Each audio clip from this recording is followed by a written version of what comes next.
예, 여러분 반갑습니다. 자, 이번 시간은 우리 직업상담사 노동관계 법규 그 기본 이론에 대한 설명을 하도록 하겠습니다. 우리 그 노동법의 그 이해를 기본적으로 배경 설명을 이제 좀 할 텐데요. 특히 노동법의 개념과 관련돼서 설명을 할 때요. 우리 자본주의 시장 경제 체제는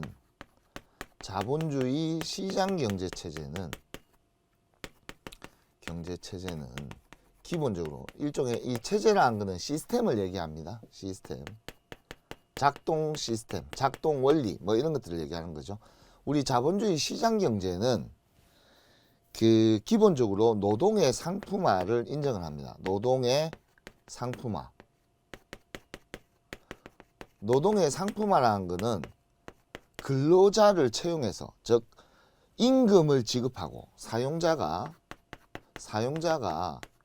근로자에게 임금을 지급하고 근로자는 사용자를 위해서 근로를 제공하는 요런 그 근로계약 관계에서 시작이 되거든요. 이 근로계약으로부터 시작을 합니다. 요렇게 되는 게 노동을 사고 팔 수 있다. 그게 노동의 상품화라는 뜻이에요. 노동을 상품으로 해서 사고 판다 이런 뜻이에요. 노동시장에서. 그래서 노동을 사고 파는 시장이 노동시장이 되겠습니다. 이게 수요와 공급의 원리에 의해서 서로 이제 그 MC와 MR이 만나야 되겠죠. 그죠? 그래야 고용이 창출되니까. 그래서 근로계약을 이제 체결을 하는데 이 자체가 누가 더 유리하냐 상황이 사용자가 훨씬 더 유리한 지위에 서게 된다. 왜냐하면 자기가 돈을 가지고 근로자를 통제하는 거기 때문에. 그러면 근로자는 사용자에게 근로를 제공할 때 그냥 제공하냐? 그게 아니다. 사용자는 이 근로계약 자체가 사용자가 우월적 지위를 가지고 있다. 이 사용자의 우월적 지위는 근로계약상에 어디에서 오는가? 사용자의 지휘 명령권이 있다. 근로자에 대해서. 근로자의 노동을 돈 주고 샀기 때문에 임금이라고 표현하죠. 가격이라고 얘기하지 않습니다. 인간의 노동은 성스러운 거기 때문에 임금이라는 표현을 써요. 사용자의 지휘 명령권에 따라야 돼요. 그러니까 근로하는 상황에서 사용자가 훨씬 더 우월적 지위를 가지고 있는 것이죠. 이거를 우리는 노동이란 거는 사용자에게 종속됐다. 저기 이 종자가 따를 종이에요. 따를 종. 야, 그 친구들이랑 식당에 가면요. 야, 앉아 있지 말고 물이나 하나 한 잔 따라봐. 이렇게 얘기하면 그 친구가 뭐라고 합니까? 야, 내가 네 종이가. 이렇게 얘기하잖아요. 그죠? 그거 따를 종이에요. 사용자를 따르는 종처럼 이렇게 종속되어 있는 관계가 형성되어 있다. 사용종속 관계. 우리 노동의 가장 핵심적인 문제입니다. 사용종속 관계. 요거는 법률에 명시된 내용은 없고 우리 대법원 판례에 의해서 형성된 내용이 사용종속관계다. 그래서 이거를 다르게 동의어로 종속노동이다. 즉 사용자에게 종속되어 있는 상태에서 노동을 제공한다 해서 종속노동이다. 이렇게도 표현을 합니다. 요 관계가 아주 중요한데요. 이걸 이해를 하셔야 돼요. 그러니까 항상 사용자와 근로자의 관점에서는 사용자가 유리한 상황에 처해져 있다. 이런 뜻이에요. 그래서 우리가 시작부터 다릅니다. 여러분들 같다라고 생각하시면 안 돼요. 법에는 같다라고 되어 있지만 현실은 다르다. 그게 뭐냐? 사용자는 여기에 있어요. 여기에 사용자가 이렇게 야 내가 제일 잘 나가 빰바람빰빰빰 여기 사용자가 되겠습니다. 사용자. 그럼 여러분들 어디 있어요? 여러분들 여기 있지. 여기 이제 시킨 대로 하고 뭐 실수해도 지 잘못은 없고 사용자 잘못은 없고 항상 근로자 잘못이죠. 그죠? 이제 근로자예요. 근로자. 요 관계가 바로 요 근로계약을 체결하는 관점의 관계예요. 그럼 사용자는 근로자에게 지휘 명령을 내리는 사람이죠. 지휘 명령권이 법적으로 있습니다. 그럼 근로자는 사용자를 위하여 뭐를 위해서 근로 제공을 하게 되는, 대신에 돈을 대가로서 받는 거죠. 임금. 그래서 가격이라고 하지 않고 성스러운 거니까 노동은 임금이라고 이렇게 표현합니다. 그럼 이런 관계는 애초부터 불평등 관계다, 평등 관계다. 불평등 관계라는 뜻이에요. 그래서 이렇게 하니까 살림살이가 나아진다, 안 나아진다? 살림살이 안 나아진다. 임금 막 코딱지만한 최저임금. 임금님 중에 가장 낮은 근로를 제공해서 돈을 받는 임금님은 누구다? 바로 최저임금님. 최저임금이 되겠죠. 그러니까 이 근로자를 보호를 해야 되겠다. 사용자가 저거 마음대로 막 휘두르니까, 그래서 여기에 이제 벽돌을 쌓아 올린 거죠. 이렇게 쌓아 올린 거예요. 뭐를? 여기 이제 노동법이라는 법을 만들었다 이 말이에요. 그렇게 되니까 근로자가 이제 탁 차고 올라가는 거죠. 탁 차고 올라와서 근로자도 나도 노동법의 보호를 받으니까 사용자와 동등한 지위를 가지게 됐다. 그래서 우리 노동법이 추구하는 최대 이념, 노사관계의 최대 이념, 우리 노동법을 전체적으로 지배하는 이데올로기죠. 그죠? 이거 아주 중요합니다. 노사 실질적, 형식적 대등이 아니에요. 실질적 대등의 원칙입니다. 대등의 원칙. 이 원칙이 가장 큰 원칙이 되겠습니다. 노사가 실질적으로 대등한 관계를 만드는 거. 그래서 노동법의 존재 가치가 있는 거죠. 원래 불평등한 관계인데 노동법을 통해서 실질적인 대등한 관계를 만들어내는 거. 그게 노동법의 의미가 있다. 그래서 가장 이상적인 어떤 관점을 이제 얘기하는 거죠. 그래서 평등의 원리. 그래서 자본주의 시장경제체제의 시스템 하에서 북한에는 여러분들 임금이라는 개념이 없습니다. 북한은 국가가 모든 근로자들에게 직업을, 노동자들에게 직업을 다 주고 있기 때문에 국가가 정해주는 그런 일들만 해야 되는 거죠. 하지만 자본주의 시장경제체제는 그런 게 아니다. 그래서 노동법에 몇 가지 특징들이 있는데요. 그러면 굶어 죽으면 안 되죠. 그래서 이 최소한의 인간으로서의 존엄은 지킬 수 있게끔 그 정도의 돈은 줘야 된다는 거예요. 우리가 최저임금제를 도입하는 이유도 인간의 존엄성을 확보하는 거. 그렇게 해서 인간다운 삶을 살 수 있도록 하는 거. 정말 부자처럼 살 수는 없더라도 최소한의 사람으로서 인간다운 생활은 할 수 있을 정도로 그렇게 좀 만들어줘야 되겠다.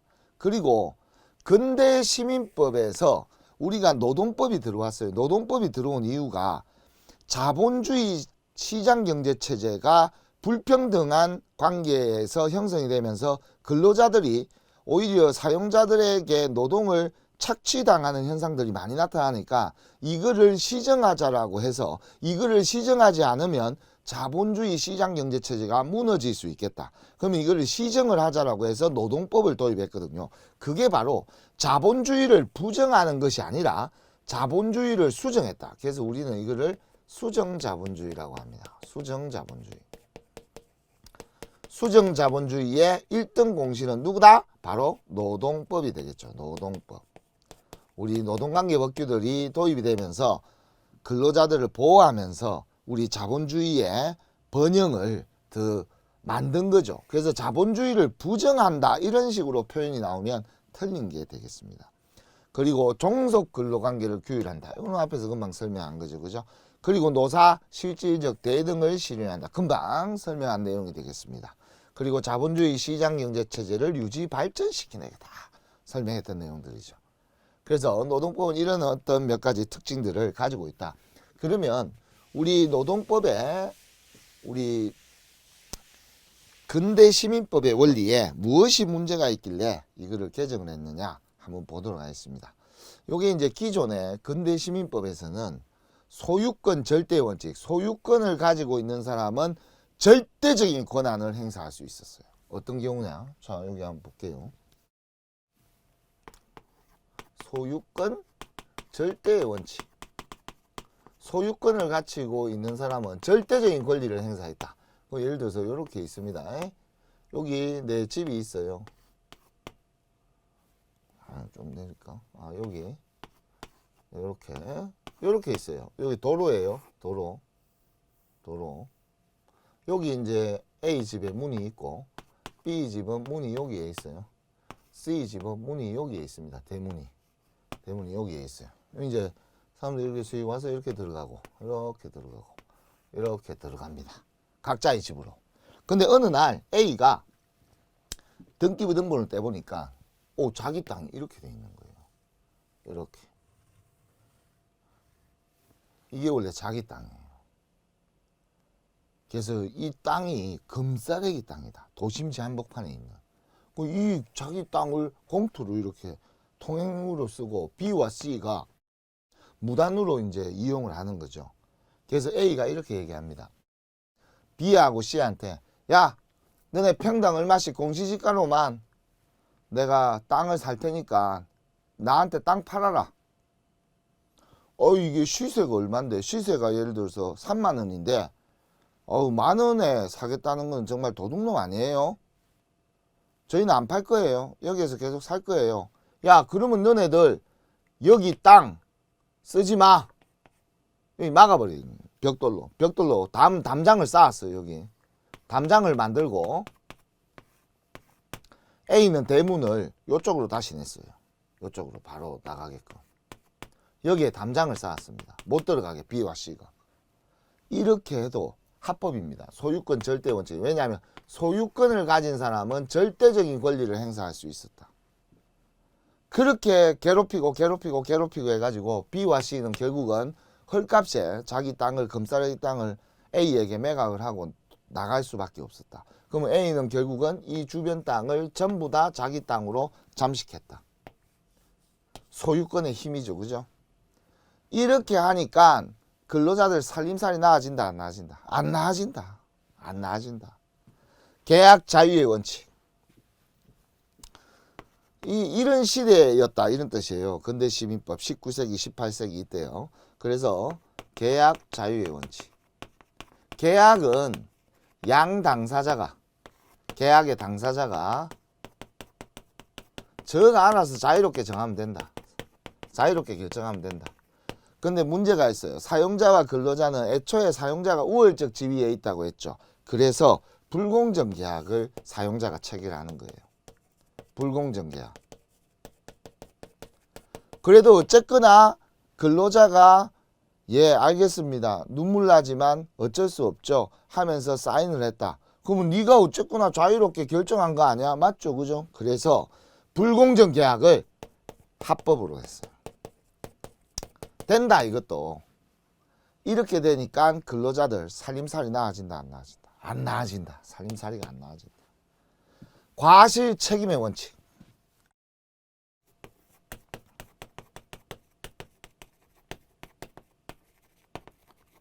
과실이 있다. 즉 잘못이 있다. 잘못이 있으면 책임을 지고 잘못이 없으면 책임을 안 진다. 즉 사용자가 잘못이 있는 경우에만 책임을 진다. 그게 뭐냐? 예를 들어서 근로자가 사용자의 돈을 잘 먹고 잘 살기 위해서, 사용자를 위해서 죽기 살기로 야근을 하고 철야를 하고 2주 동안 납기 맞춘다고 열심히 공장에서 일을 했어요. 근데 어느 날 출근해 보니까 몸도 피곤하고 잠도 좀 오고 그래서 꾸벅꾸벅 졸다가 갑자기 기계 한쪽 팔이 탁 절단이 되는 사고가, 끔찍한 사고가 발생한 거죠. 그러니까 사장님이 나오셔가지고 아우 어쩌다가 이래 됐노, 어째 이런 일이, 네가 졸다가 네 팔 잘렸으니까 그건 내 잘못 아니야. 나는 잘못이 있다. 잘못이 내가 네 팔을 자른 건 아니잖아. 잘못이 없다. 그럼 나는 책임도 없다. 내가 네 팔을 강제로 자른 건 아니니까 내일부터 안 나와도 된다. 그러면 그 근로자는 장애를 입은 상태에서 내일부터 회사에 나갈 필요가 없는 거죠. 잘린 거죠, 그대로. 잘못이 있어야 사장님이 책임을 지니까. 그러니까 근로자들이 재해를 당하고 해도 돈 한 푼 사용자로부터 못 받고 거지로 그냥 나와가지고 결국은 노숙자 생활하고 이렇게 이제 되니까 살림살이가 나아지지 않아요. 이렇게 되니까 부글부글 끓는다 안 끓는다? 끓는다 이 말이에요. 그래서 야, 이러다가는 우리 자본주의 붕괴하겠다. 자본주의 붕괴하겠다. 그래서 현대시민법을 도입해야 되겠다. 현대시민법. 현대시민법의 원리를 도입하자. 원리를 해서 수정을 하자. 우리 기존의 자본주의 시장경제 시스템을 수정하자 해서, 수정하는 이유는 뭐죠? 자본주의의 발전을 위해서, 유지 발전을 위해서, 유지 발전을 위해서 수정하자. 소유권 절대적으로 행사하지 못한다. 소유권은 어떻게 행사를 하나? 공공을 위해서만, 공공의 복리에 부합되도록 행사해야 된다. 소유권 공공의 원칙 또는 소유권 상대의 원칙. 즉 권리를, 소유권을 가진 사람이 권리를 마음대로 남용하는 것은 금지된다 라고 못을 박았어요. 그래서 여기 A가 본인의 권리가 있다고 하지만 B와 C의 정상적인 통행권을 막을 수는 없다. 그래서 B와 C는 정상적으로 출입할 수 있다. 그러면 언제 이걸 막을 수가 있냐? B와 C가 언제 자기가 적정한 가격에 A에게 팔 수 있는 거, 이런 거는 가능하다. 그렇다고 해서 B와 C와 통행을 막는 여기에 이렇게 담장을 쌓거나 이런 것들은 전부 다 불법이다. 이렇게 해서는 안 된다. 못하게끔 만들어놨어요. 그러면 A의 본인의 재산권은 어째 행사할 수 있냐? 그거는 나중에 재개발하거나 또는 A가 B와 C와 땅을 다 사거나 정상 가격을 주고 사거나 그런 식으로 해가지고 이 문제를 해결해야지, B와 C에게 강제로 통행료를 징수하기도 어렵습니다. 이유는 B와 C에게 통행료를 징수하면 역으로 B와 C가 우리가 A 집 땅을 사겠다라고 나서면은 판사는 A 너 집 팔아라 이런 식으로 나온단 말이죠. 그러니까 B와 C는 결국 통행료도 안 내요. 결국은 그렇게 바뀌었어요. 이게 권리는 남용할 수 없어요. 공공의 복리에 부합되게끔. 그리고 계약은 불공정하게 할 수 없어요. 계약은 공정하게 체결해야 된다. 그래서 상대방의 불공정한 지위를 또는 상대방의 궁핍한 지위를 이용해서 불공정한 계약을 체결하면 전부 다 불법이다. 그래서 불공정 계약은 이때부터 무효가 되기 시작합니다. 전부 다 무효다. 불공정 계약은. 그렇게 하고 사용자가 잘못이 있는 경우만 책임을 졌는데 그게 아니다. 사용자가 잘못이 없어도 회사에서 일하다가 다치면 전부 다 책임지라. 무과실 책임의 원칙. 이 사용자가 잘못이 없어도 책임이 있다. 그래서 들어온 법이 바로 산업재해보상법, 산재보상법이 들어왔습니다. 재해보상이죠. 산재보상. 사용자가 잘못이 없어도 전부 다 책임을 진다. 끝까지. 요렇게 바꿔놓으니까 이제 근로자들의 살림살이가 조금씩 나아지기 시작했다는 거예요. 나아지기 시작했다. 그래서 여러분들이 우리 노동법의 역사 뭐 간단하게 이렇게 훑어봤지만 이 역사를 이해를 하고 있어야 노동법을 바라보는 관점이 훨씬 더 이해가 쉽다. 그래서 노동관계법규는 전부 다 전제 조건이 뭐다? 근로자를 보호하기 위해서 만들어져 있다. 그게 가장 첫 번째 취지다. 어떻게 하면 사용자와 대등한 지위를 가질 수 있을까? 거기에 초점이 있다는 뜻이에요. 다음은 우리 노동법의 법 체계와 관련돼서 한번 볼게요. 우리 개별적 노사관계, 우리 요 용어를 잘 알고 계셔야 돼요. 첫 번째 공부하기가 모든 학문이라는 거는 그 용어가 80%를 차지합니다. 그 용어를 알면 이해가 쉽죠. 개별적이란 말은 사용자와 누구의 관계? 근로자의 관계. 개별 근로자의 관계를 우리는 개별적 노사관계라고 합니다. 사장님이 내한테 월급을 안 줬어. 나만 안 줬어. 다른 직원들은 다 줬어. 그럼 나는 근로를 제공했는데 나만 안 줬기 때문에 나는 사장님하고 1대1로 할 이야기가 있죠. 개별적 노사관계다. 개별적 노사관계. 그리고 우리가 집단적 노사관계라고, 집단적 노사관계라고 이야기하는 것들이 있습니다. 노사관계. 이 집단은 2명 이상이 모여야 돼 있죠. 여러분들 집단 상담 있잖아요. 한 명의 상담자와 2명 이상의 어떤 다수의 구성원들이 모여서 서로 상호작용하면서 북치고 장구치고 해가지고 문제를 해결하는 과정이 집단 상담이다. 2명 이상이다. 집단은 2명 이상이니까 사용자와 사용자 집단, 사용자 단체, 사용자 집단과 노동조합의 관계를 규율하는 게 집단적 노사관계다. 집단적 노사관계. 그러면 우리 집단적 노사관계의 가장 대표적인 법이 그 노조법, 노동조합 및 노동관계 조정법이라는 게 있어요. 길죠, 그죠? 그래서 이걸 줄여서 우리는 뭐라고 부른다? 노조법이라고 합니다. 요 노조법이 있습니다. 요 노조법은 나중에 여러분들이 혹시 기회 되면 우리 직업상담사 국어공무원 시험이나 우리 고용노동부 공무원 시험 칠 때 요 노조법을 공부를 하셔야 돼요. 우리 여기에서는 따로 노조법을 다루지 않습니다. 노동관계법규에서는 딱 요거만 빠져요. 요 분량이 꽤 많거든요. 이게 어려워요. 어렵습니다. 집단적 역학관계가 있기 때문에 어렵습니다. 공부하기가. 그 다음 제 근로자 참여 정진에 관한 법률, 건참법이라고 하죠. 근로자 참여 정진에 관한 법률, 건참법. 그리고 그 노동위원회법 뭐 이런 것들이 전부 다 집단적 노사관계와 관련이 많고요. 우리 개별적 노사관계의 가장 대표주자는 근로기준법이죠. 근로기준법. 개별 근로자들의 근로조건의 기준을 정해놓은 거. 나머지 여기에 해당되지 않는 거는 전부 다 개별적 노사관계예요. 그래서 우리 여러분들이 교재에서 공부하는 거는 거의 다 개별적 노사관계입니다. 그리고 고용관계에 된 법규들 전부 다 고용과 관련된 법규들은 다 이 개별적 노사관계들이 많아요. 근로기준법, 최저임금법, 산업안전보건법, 산재보상보험법, 남녀고용 가정 양립에 관한 법률, 이거 줄여서 남녀고용평등법, 줄여서 고평법 이렇게도 부릅니다. 파견근로자법, 이게 전부 다 개별적 노사관계예요. 사용자와 개별 근로자의 문제다. 사장님하고 내하고 1년 단기 계약을 파견계약을 설정을 했다. 그러면 파견계약은 집단, 노동조합이 개입되는 부분이 아니잖아요. 그러니까 개별적 노사관계. 근데 집단적 노사관계, 노동조합 및 노동관계 조정법, 노조법이죠. 그 다음 지금 여기 노동위원회법, 이런 것들이 전부 다 집단과 관련돼서 이제 관련이 있는 법이다. 노동조합이다, 노동조합. 그런데 요걸 왜 설명을 하느냐, 이 용어를. 개별적 노사관계는 뿌리가 어디냐? 뿌리를 알아라. 뿌리를 찾아서. 헌법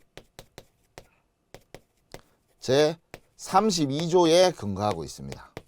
조금 이따가 32조와 33조를 배웁니다. 집단적 노사관계는 헌법 제 33조에 뿌리를 두고 있다. 근거를 두고 있다. 뿌리가 거기에 있다. 이 뿌리를 확인하기 위해서 개별적 노사관계와 집단적 노사관계를 설명했다. 요 사실을 알고 계시기 바랍니다.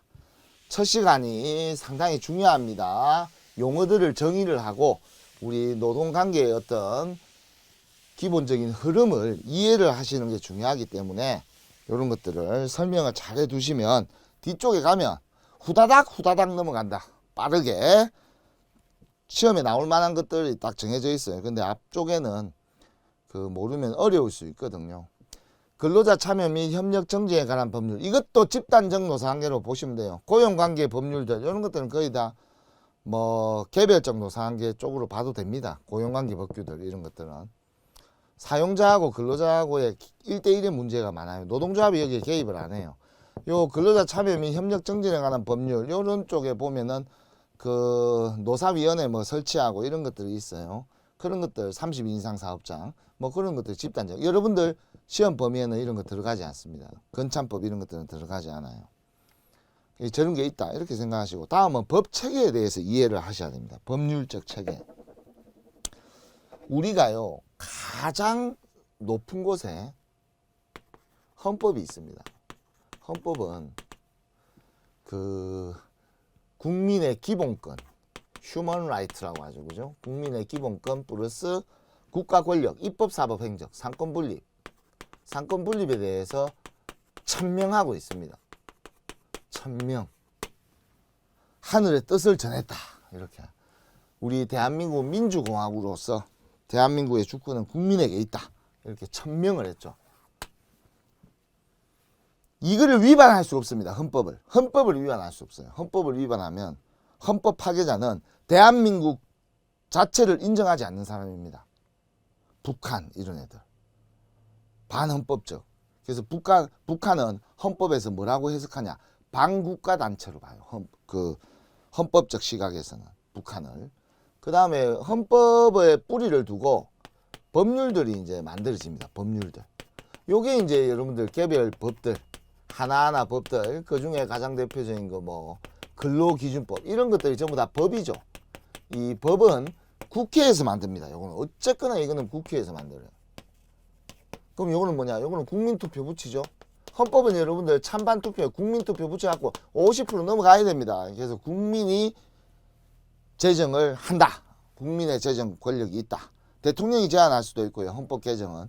하지만 어쨌든지 국민투표에 붙여야 됩니다. 그 다음 제 법률이 있고요. 그 법률 밑에 명령이라는 게 있어요. 명령은 가장 대표적인 게 우리가 시행령이라고 하는 거. 시행령. 이건 누가 명령하는 거야? 이 대통령령이라고 하는 거예요. 여러분들 교재나 이런 데 보면 대통령령이라고 나오는 거 있죠. 시행령.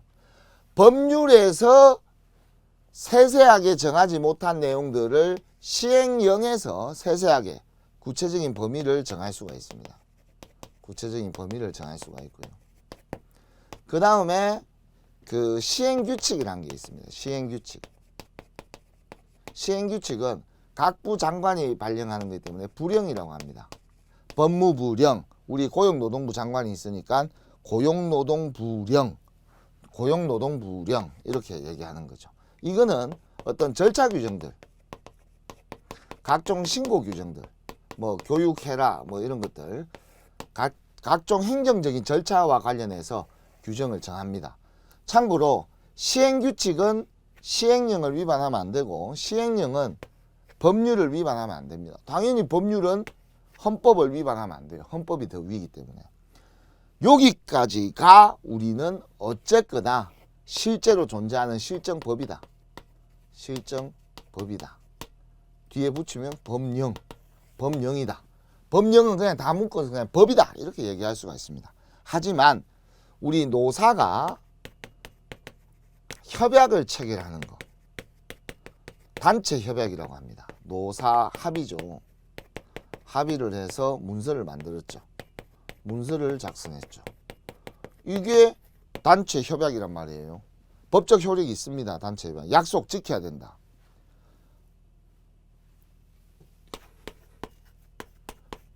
박타 순트 세르반다.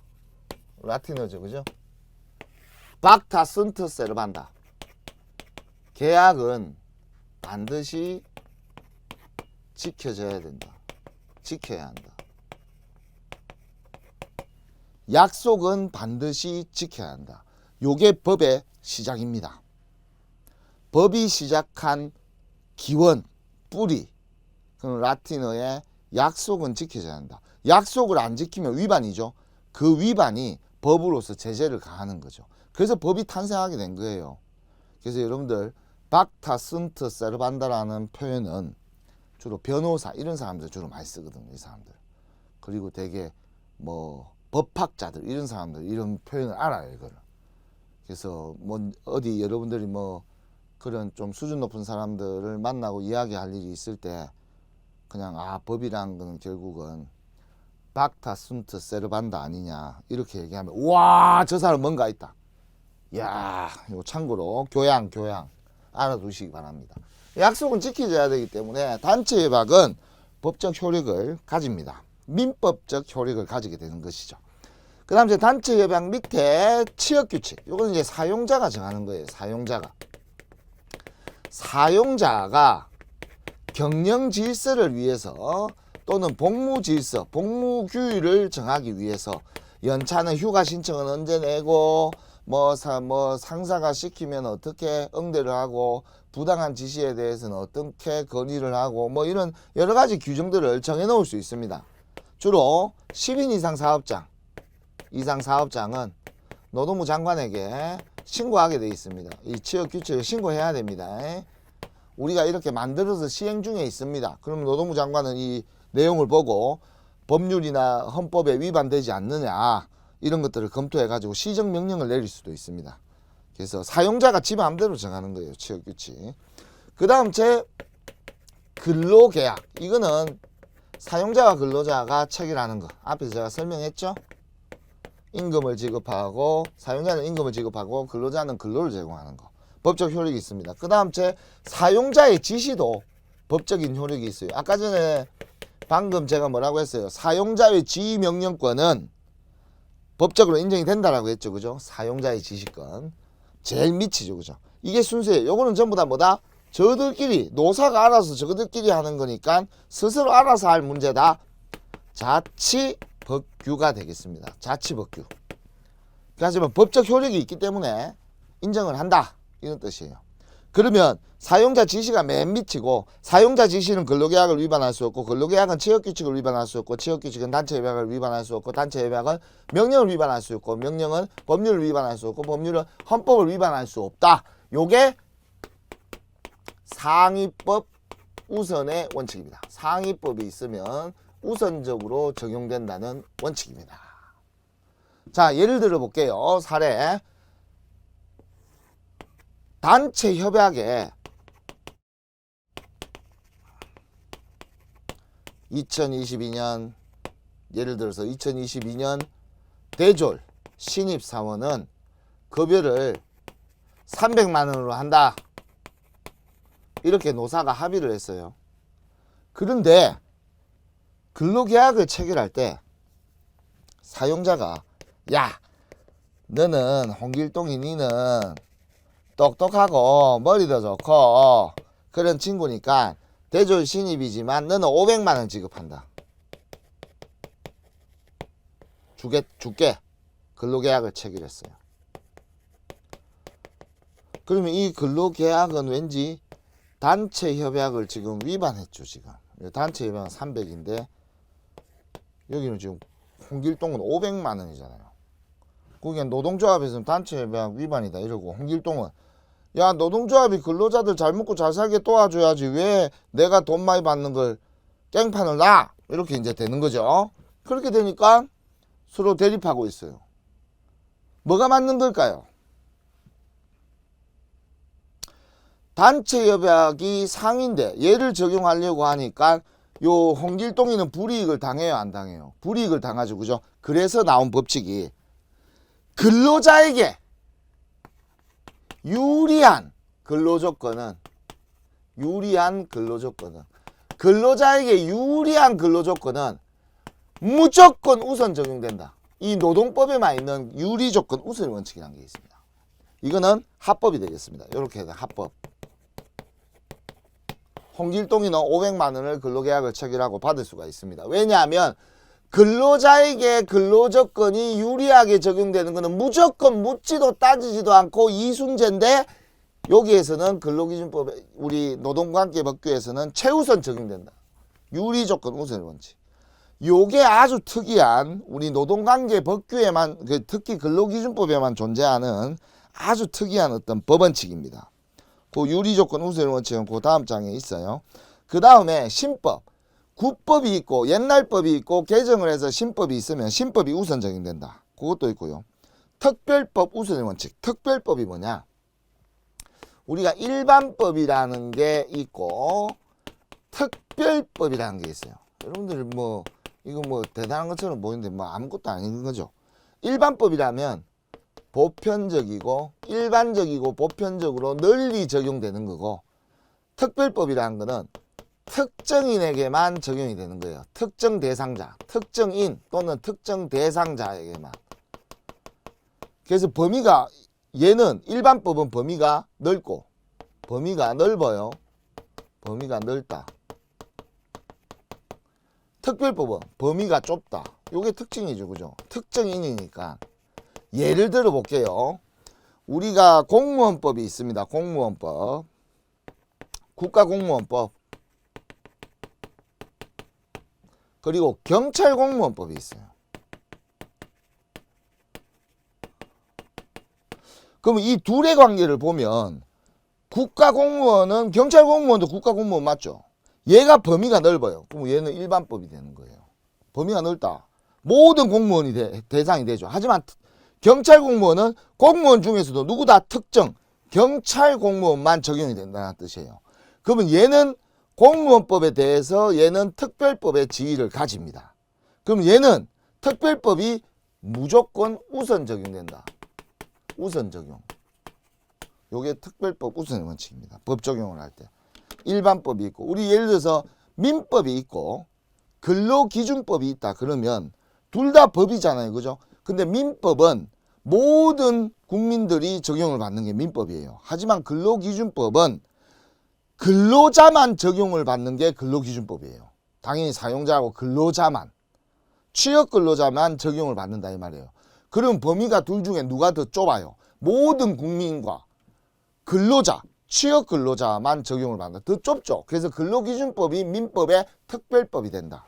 그래서 민법하고 근로기준법이 서로 충돌하는 문제가 생기면 근로기준법이 우선 적용된다. 그게 특별법 우선 원칙이 되겠다. 그 다음에 이제 유리조건 우선 원칙은 유리한 근로조건은 최우선으로 적용된다. 근로자에게 무조건 유리하냐 불리하냐를 판단하면 이런 거 상관없이 헌법은 위반하기는 어렵고요. 이런 것들은 전부 다 순위가 없어요. 이거는 근로자한테 유리하면 무조건 그냥 적용시켜버리는 거예요. 근로자에게 유리하면. 그는 우리 노동법이 존재하는 이유가 결국 근로자 보호하려고 만든 법인데 근로자한테 유리한 것들을 무조건 정해줘야 되겠다. 이런 뜻이겠죠. 이번 시간에는 여기서 마치고요. 다음 시간에는 근로기본권의 이해로 바로 넘어가도록 하겠습니다. 예, 감사합니다.